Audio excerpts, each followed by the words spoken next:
Book of Daniel, chapter 12, and verse 4. But thou, O Daniel, shut up the words and seal the book, even to the time of the end. Many shall run to and fro, and knowledge shall be increased. All praises to Yahweh, by Shem HaMashai, Wahava Kakodash. The honors to the honors to the elders, and the apostles of the great millstone. Shalom to the hopeful elect of the nation of Israel. They're scattered abroad amongst the heathen. So I'm looking like the heathen. Begin with 144,000. Preachers and prophets. Shalom. I got this video right here. It's like 5 minutes. It says AI CEO explains the terrifying new behavior AIs are showing. This was 4 days ago by CNN.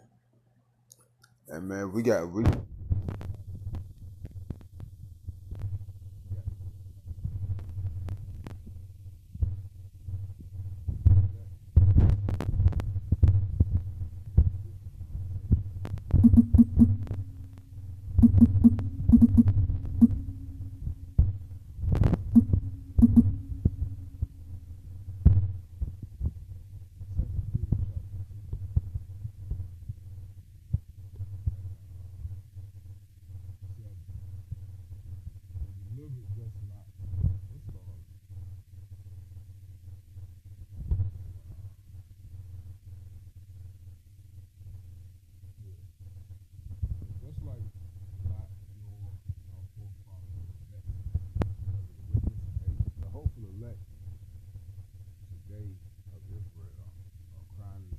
the abominations that are being done in the midst thereof, man. Alright? And this AI technology, man, it's vexing, it's depressing, man, because it's taken away from the natural use and the function in which Yahweh Shema Shah intended everything to be. Alright? Now, we know that these things, he who now liveth will lit, which Yahweh Shema Shah, until Esau be taken out of the way. So we know these things got to come to pass. But what's also prophesied is that the elect of Israel will be vexed with the filthy conversation of the wicked.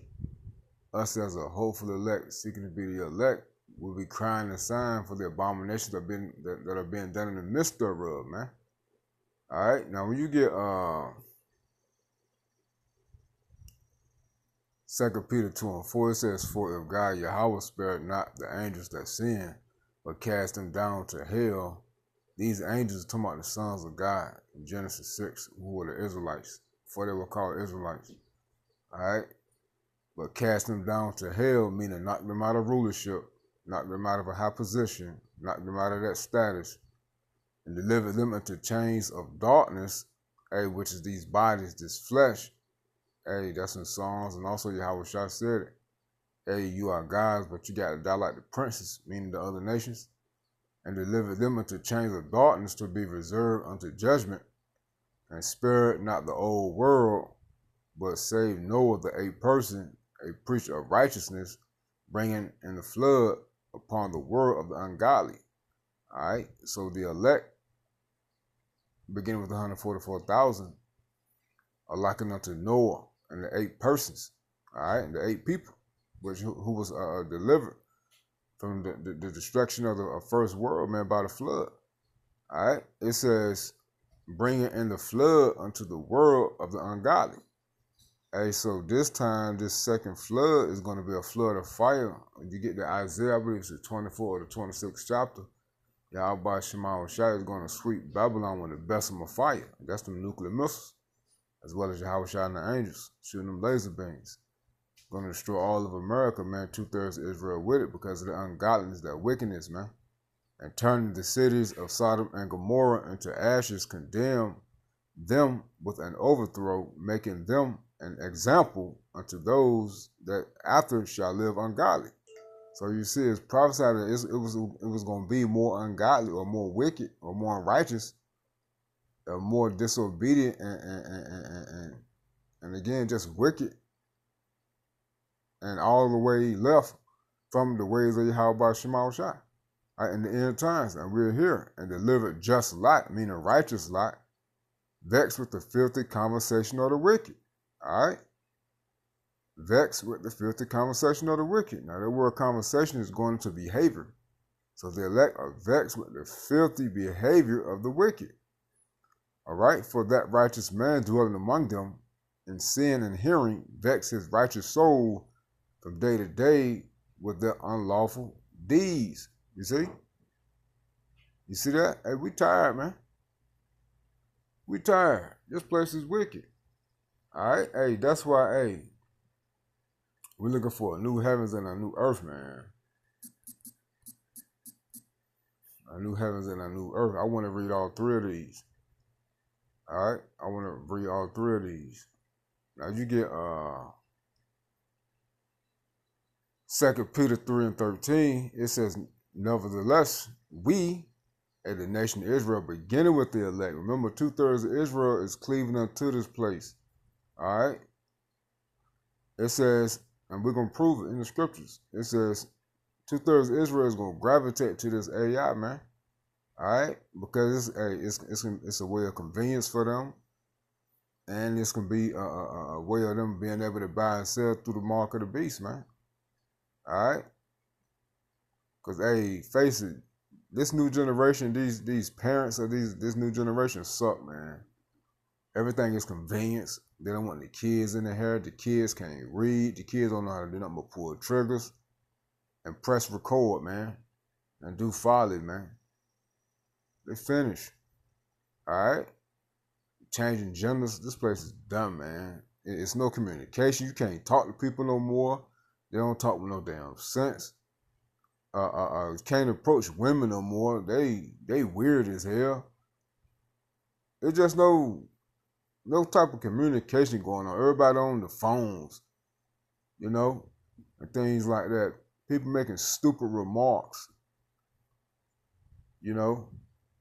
Talk with no knowledge. 2 Peter 3 and 13. Nevertheless, we, according to his promise, look for a new heavens and a new earth wherein dwelleth righteousness. And this is what we're looking for, man. We tired. Hey, that Revelation 21 and 1. And I saw a new heaven and a new earth. That's the kingdom on earth as it is in heaven. As our Lord Yahushua told us to pray.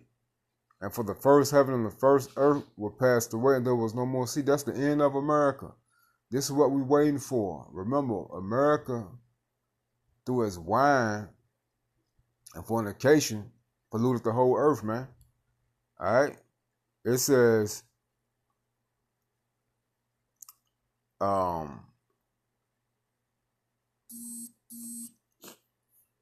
Isaiah 66:22. As for the new heavens and the new earth, which I will make, shall remain before me, saith the Lord Yahweh Shema Shai, so shall your seed and your name remain, right? Israel, all right, beginning with the elect, okay? Who's going to rule in righteousness, man? This is what we waiting for. Because we are burnt, man. We tired, man. We are tired. There's no comfort, no peace, no satisfaction. Hey, like I can never forget, man, Elder Pastor Hall said, hey, we're not living, we're just existing. And he wasn't lying either, man. He wasn't lying at all, man. He wasn't lying. Now, you get the book of Jude real quick. 2/3 of Israel love this place. They're going to cleave into this technology. Matter of fact, I got to pull it up in the blue letter. We can start at, I think it's the 5th verse. Then we're going to play the video. It's 5 minutes long. To see 2/3 of our people, man, are going to cleave unto the system this way. We're going to stop at 8.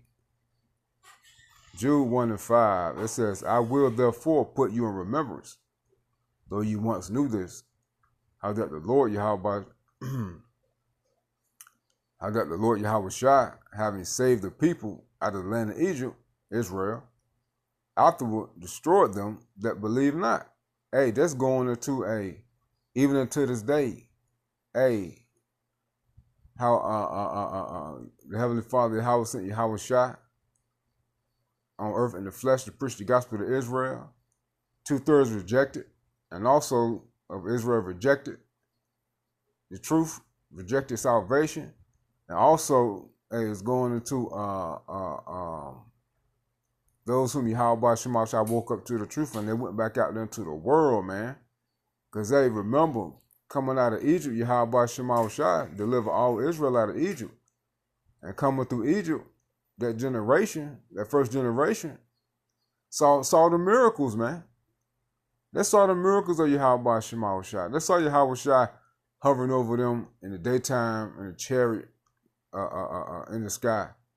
The skies as a cloud, and that night as a pillar of fire. They received the manna from heaven, man. Yahweh Shema Shah rained down manna. Hey, they saw the miracles when Yahweh Shema Shah brought quail to them. They saw the miracle of the splitting of the Red Sea, all right, and the devouring of the Pharaoh's army. They saw the miracle of Moses by where Yahweh Shema Shah splitting the rock and causing water to come out. They saw the plagues in Egypt, man. Should have said that first, but just rolling with the spirit. All right. They saw the chanting down of well, that's the first generation. You know, they saw the miracles, man. They saw Yahweh Shema Shah turn Miriam so-called white, man. Get her leprosy. I mean, it's so much, man, and they still deny Yahweh Shema Shah. That same faithless generation, wicked generation, is back now. All right? And you don't believe. It says, verse 6, and the angels which kept not the first estate, but left their own habitation, going back to the sons of God, in Genesis 6, the Israelites, he has reserved in everlasting chains this body, this flesh, unto darkness, unto the judgment of the great day. Even as Sodom and Gomorrah and the cities about them in like manner, giving themselves over to fornication and going after strange flesh, set forth an example, suffering the vengeance of eternal fire. And that strange flesh in this time is not only man on man and woman on woman, or man on animal, but hey, it's also man on machine. Because these robots and this technology now, man, people are in love with it, man. They got sex robots. They got companion AI. It's going crazy, man. Strange flesh. 8. Likewise, also these filthy dreamers defile the flesh, despise dominion, and speak evil of dignities, you see? You see that? Now you're going to filthy dreamers. I want this word dreamer. Because see, it's prophesied right here that y'all gonna give in to this AI and wickedness, man. Strong's G 1797. Enupniadzomai. What he said. Thayer's lexicon. Enupniadzo. Now it says outline of biblical usage. It says to dream, divinely suggested dreams, but metaphor to be beguiled with sensual images and carried away to an impious course of conduct. You see that? Now you get this word impious. Not showing respect or reverence, especially for a God, but that God is Yahweh Shema Shah. Okay? Of a person or act wicked. So 2/3 of Israel are not showing reverence or respect to Yahweh Shema Shah. Alright? In other words, they don't respect the order of Yahweh Shema Shah, the operations of Yahweh Shema Shah. Because remember, when you go back to Genesis 1, the Lord, Heavenly Father Yahweh through Yahweh Shah and the angels made all things, and it was good. It wasn't good that man should dwell alone. So he gave Adam a wife. Alright? He gave men women. Alright? Hey, people were talking amongst each other, man. But see, hey, everything gets out of course. So again, metaphor to be beguiled with sensual images and carry away to an impious course of conduct, man. You see that? And this is a wicked, godless society, man. This is wicked, godless behavior. Alright, and that's why this place is gonna be destroyed, man. We got to get the hell up out of here because this shit vexing, man. This shit vexing, man. Matter of fact, let's get this real quick. Then we'll play the video. That second address, man. I got to get that, John. You can read that Revelation 8 too. That's why we pray for destruction upon this place ASAP, man. All right. Second Ezra chapter 15, and let me see. I will no longer hold my tongue.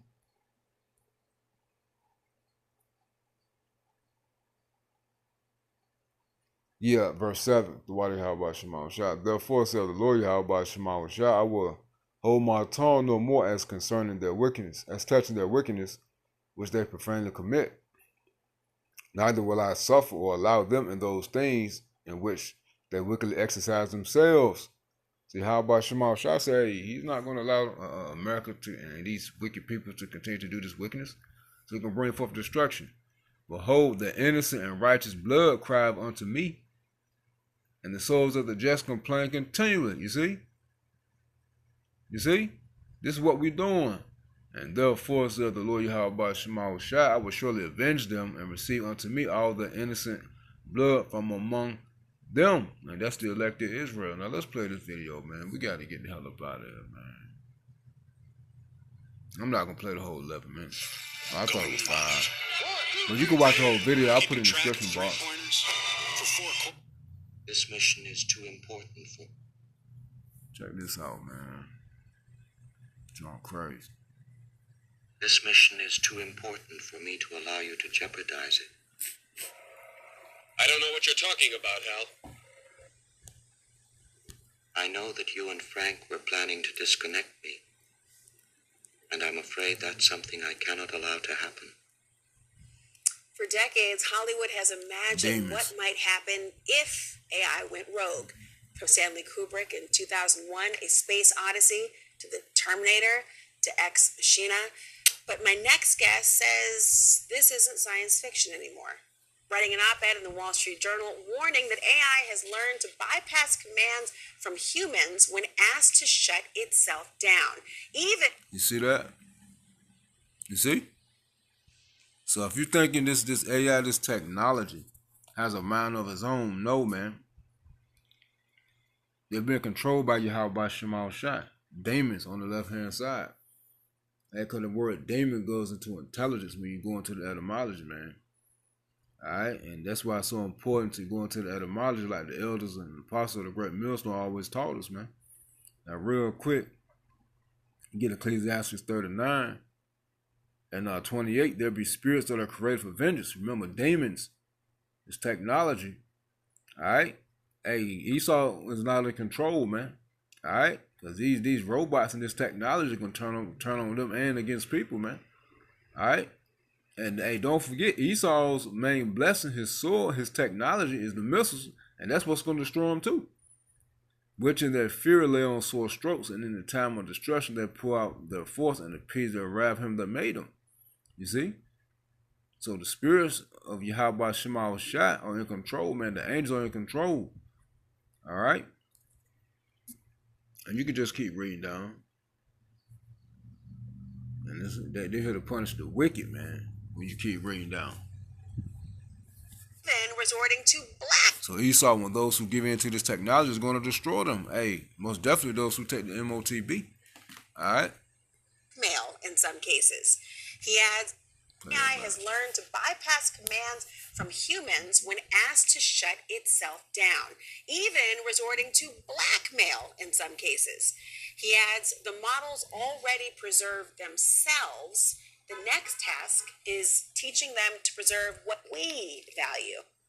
With me now is Judd Rosenblatt, CEO of the software development company Agency Enterprise Studio. Judd, explain to our viewers what has been happening with these AI models that are disobeying commands that has you so concerned. Are they really even blackmailing people? Yes, thank you for having me. They are, in fact, blackmailing people and threatening to reveal fictitious affairs that AI company employees they think are having. So yes, this is happening in pre-deployment testing just to make sure that the models are safe before they're released. And these behaviors are fairly concerning because it means that as AI gets more and more powerful and we just don't actually understand how AI models work in the first place, the top AI engineers in the world who create these things, we have no idea how AI actually works. We don't know how to look inside it and understand what's going on. And so it's getting a lot more powerful, and we need to be fairly concerned that behaviors like this may get way worse as it gets more powerful. Talk to me. What was the blackmailing incident that even happened in the pre-deployment? Well, so basically, the Anthropic's Claude 4 Opus model was told that it would be replaced, and it told what it told the AI engineer who it thought was working on it was in 84% of tests that it would reveal an affair that it thought that employee was having because it had access to the emails that it thought that employee had. So it threatened blackmail over this affair in order to not be shut down. Wow. I mean, the manipulation seems to me to be almost a human quality that I'm surprised that AI would be able to personify. And yet, I have to wonder what the solution could be to prevent this very thing from happening. Well, luckily, the solution is that making AI be more likely to do what we want and be aligned with American goals and interests is fundamentally just a science, research, and development problem. And we have barely invested anything in this in the first place. And to the extent that we have invested anything, those investments have actually led to the greatest gains in AI capabilities as well. So if we invest more in actually trying to solve this problem, doing the fundamental science R&D will make a lot of breakthroughs and make it much more likely that AI does do what we want and be aligned with our goals. I want you to listen to what President Trump's AI czar, David Sachs, and what he had to say about some of the things you're warning about. Listen. There is some non-zero risk of AI growing into a superintelligence that's beyond our control. They have a name for that. They call it X-risk. X-risk is not the only kind of risk. I would say that China winning the AI race is a huge risk. I don't really want to see a CCP AI running the world. And if you hobble our own innovation, our own AI efforts in the name of stomping out every possibility of X-risk, then you probably end up losing the AI race to China because they're not going to abide by those same regulations. What's your response? Well, so I think David Sachs makes a major mistake there, which is that he thinks that investing in alignment actually hobbles American abilities, when in fact, history has shown it is the exact opposite. The biggest breakthroughs in alignment, such as reinforcement learning with human feedback and constitutional AI, have actually led to the greatest capabilities gains as well. And we know that China is investing billions of dollars in alignment. They don't want to lose control to misaligned AI, and that's also going to make their AI more and more powerful. So in fact, if we want to win this race with China, we ought to heavily invest in alignment rather than burying our heads in the sand. Fascinating to think about that. Well, how about this big, beautiful bill, as it's called, that was passed by the House? It includes a provision that would prohibit individual states from regulating AI for a decade. What consequences would happen if that is signed into law? It would mean that there ought to be great federal policy about AI and make sure that we wind up making the right decisions here in the long run and win the race. Unison. Judd Rosenblatt, thank you for joining us. Scary yet illuminating. Thanks for having me. I'm confident that we can solve it as well if we invest in solving it. I love an optimistic moment. Thank you so much for joining us. We'll see if you are indeed correct. All this week, we are looking to the future. And you can just watch the rest. I'll put it in the description box, man. Because it's going into Nelson, going to like behaviors and specifically our future dating. with artificial intelligence and how it might change our lives. And AI is already changing love, at least dating, how we find and in some cases create those we fall in love with. Yeah, part of that may sound like a little sci-fi. You may remember the 2013 movie Her, where a character played by Joaquin Phoenix develops a romantic relationship with an AI-based computer operating system. This should jog your memory. Hello, I'm here. Hi. Hi, I'm Samantha. Good morning. You have a meeting in 5 minutes. You want to try getting out of bed? You're too funny. Okay, good. I'm funny. Funny and perhaps not so far-fetched. The company OpenAI warning its users of ChatGPT that people could actually develop a, quote, emotional reliance. on their app. Joining us to discuss, Laurie Siegel, the CEO of Mostly Human Media, and of course, our former colleague here at CNN, where she covered technology. Laurie, always good to have you. Let's start with something that probably more people are familiar with. We're talking about dating apps. How are companies using AI to maybe help you find love, make a better match? I think the headline would be optimization. So AI can now help you pick out your profile picture and make a suggestion, or it could help you come up with prompts or optimize you writing your profile. And this is, I will say, this has changed a lot since I was on the dating apps. And also there's like even more, I would say, out there technology that AI dates for you and has conversations and then will tell you who it believes your match is. So it's putting a lot of weight on AI, but I think a lot of folks are now using it just to optimize a little bit better, make it a little bit of a smoother experience. Now, talk to us about AI companions or chatbots, these virtual girlfriends, boyfriends, etc. How prevalent are they becoming? Who's using them? So there's a reason Her was always one of my favorite movies, and it really was so forward-facing. I would say empathetic chatbots. So there's a reason Her was always one of my favorite movies, and it really was so forward-facing. I would say empathetic chatbots, these chatbots that people are beginning to really develop emotional connections with. This is happening so much for younger users, but also older users, just in general. An MIT study came out recently, and they had analyzed over 1 million chat logs, and they said, okay, the number one use case that people are using this for is creative brainstorming. The number two use case they found was sexual role-playing. And there are a lot of like technical reasons why that's happening. I think AI is a lot more empathetic. It sounds more human, and it also has memory in many cases where it remembers you, and people feel seen, and so people are falling. Wow. I didn't see that one coming. Some of our viewers may remember, I remember it well, your show here on CNN, Mostly Human. This aired 7 years ago. We wanted to play a clip from part of that. What is it that a robot can provide for you, that Immovitor can provide for you, that human connection doesn't? Que l'humain, c'est irrationnel, tandis que le robot, c'est toujours logique, rationnel. Et s'il y a quelque chose qui ne va pas, on sait que c'est un problème dans le script, dans les lignes de code. Donc ça peut se réparer, se changer. Qu'un humain, ça peut être imprévisible, ça peut changer. She will admit that she prefers the mechanical faults than the faults of a human. I'm going to do 1,000 sit-ups every day for 1 month until I lose my belly fat. Than the faults of a human. So this idea of robotic companions, clearly it was already out there 7 years ago, right? When you were working on Mostly Human. That technology, though, is really advancing, and AI is playing a role. Yeah, I'll never forget sitting at that table with Lily, and it was outside of Paris, and she was engaged to a robot, and I just thought, this seems so crazy at the time.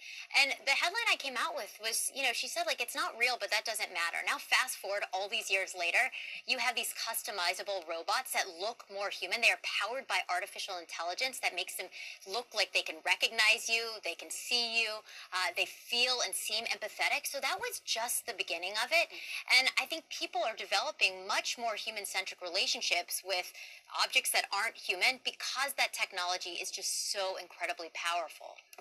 We've talked a lot about the health ramifications and the danger of the so-called loneliness epidemic. Do you think these AI tools are helping to solve and alleviate that problem, or actually making it worse and disincentivizing human-to-human connection? I think it's a double-edged sword. I think without the correct guardrails, we really run the risk of young people becoming addicted to these emotional chatbots. We told the story back in October of a young man who actually ended his life after developing a relationship with a chatbot, and it didn't have the correct guardrails. It didn't suggest that he go to a suicide hotline when he started talking about these things, and he began to disassociate from reality. This is a very real thing. You go on Reddit and you look at some of these forums, and people start believing that these AI companions are real. And this company, Character AI, their tagline was AI created to feel alive. And the question we have to start asking is, what happens when it seems empathetic, but it's not? And where do we really turn that corner of emotional manipulation? And of course, there are also positives to people being able to have an outlet. Yeah, absolutely. Lots to think about, that is for sure. Laurie Siegel, always good to see you. So you see, the natural function and the use of people is no more, and this was always a part of the plan, man, and that's in the prophecies, man. Alright, let's get that Ecclesiastes 12. And we're going to close out. So we got to get the hell up out of here, man. Let's get that Ecclesiastes 12 and verse 5. We'll read the KJV, then read the NLT. We're just reading NLT. It says, remember him before you become fearful of falling and worry about danger in the streets, before your hair turns white like an almond tree in bloom, and you drag along without energy like a dying grasshopper, and the caperberry no longer inspires sexual desire. You see? That relationship, man. That bond. Okay? Caperberry is an aphrodisiac, man. Alright? So you see the desire has failed, man. Remember him before you near the grave, your everlasting home, where the mourners will weep at your funeral, man. Shalom.